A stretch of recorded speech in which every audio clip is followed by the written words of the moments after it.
Hey everybody, if you're joining me, you just got done watching a video about our character Mojo and his monster. And often when we think about that term monster, it's something that can be a little bit scary, something that can bring us a little bit of worry and even some fear.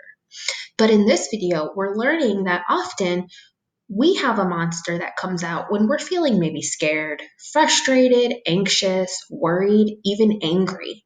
And in the video, we learned that we all have some type of monster. And in this video, Mojo's monster was kind of a little bit of fear and worry as he stood in front of that class trying to give his presentation. He noticed that his hands got sweaty, his heart was beating really fast, and he just didn't feel comfortable in his body. And for him, that monster of fear and worry was starting to come out.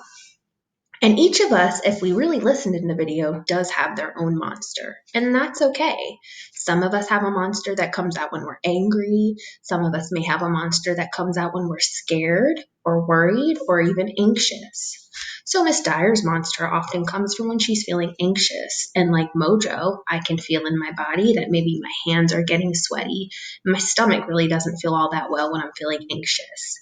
And often when that monster comes out, it might make us act in a way that we're not so proud of. That monster might overtake us and may make us feel angry, want to be left alone, or maybe even not be so nice to other people.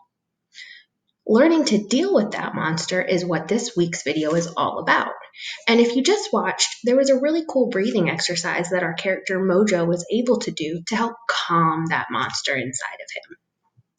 I'm going to leave you guys, if you look next to my video, it's called balloon breathing. And that really was what Mojo was doing. When he felt that monster coming out, and no, it's not a real monster, we realized, but those certain feelings that come from us being scared or angry or anxious, and we're not feeling very good inside of our own bodies at that moment, we can do those breathing activities. So if you look on the side of my video, you're going to see, just like Mojo did, a breathing exercise called balloon breathing. And what balloon breathing does is it kind of slows our brain down and makes us really focus on what our body's feeling and not only learning to listen to our bodies, but to control maybe how our monster is starting to make us feel. So let's say, for example, maybe you're feeling scared or anxious, worried, or angry. You can take a couple minutes to try that balloon breathing. And with balloon breathing, I want you to really picture in your head that nice round balloon. And often when we blow up a balloon, we think about all the air going into it and our balloon getting bigger and bigger. So I want you to think about the same thing with your body. Take your hand and put it on your belly. And I want you to first breathe in and then breathe out. And as you breathe out, think about pushing the air into a balloon to make it inflate. And the point of keeping your hand on your belly is I want you to feel, well, what does it feel like when I'm breathing in? What does it feel like when I'm breathing out?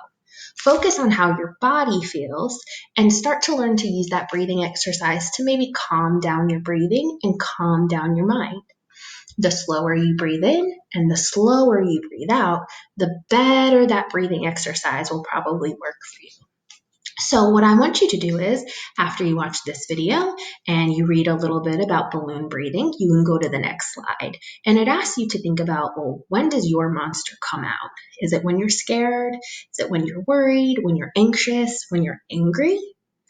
And remember, everybody has a monster. It's learning to deal with that monster, whether it's through breathing exercises, doing some exercise to calm your mind, or even talking to someone else about how your monster is making you feel. So the last activity on the next slide is, I want you to draw your monster. Learn that, yes, this monster does live inside of me and sometimes it makes me not feel the best, but I can help myself to control it through breathing exercises or other tips that might help to calm me down. So draw your monster. Think about a time when you had that monster come out. How did you react? And now, what did you learn from this video? What is something that you can do to help yourself when that monster comes out? Have a good weekend. Have a good rest of your week if you're watching this at the beginning of the week, and I will see you all next week.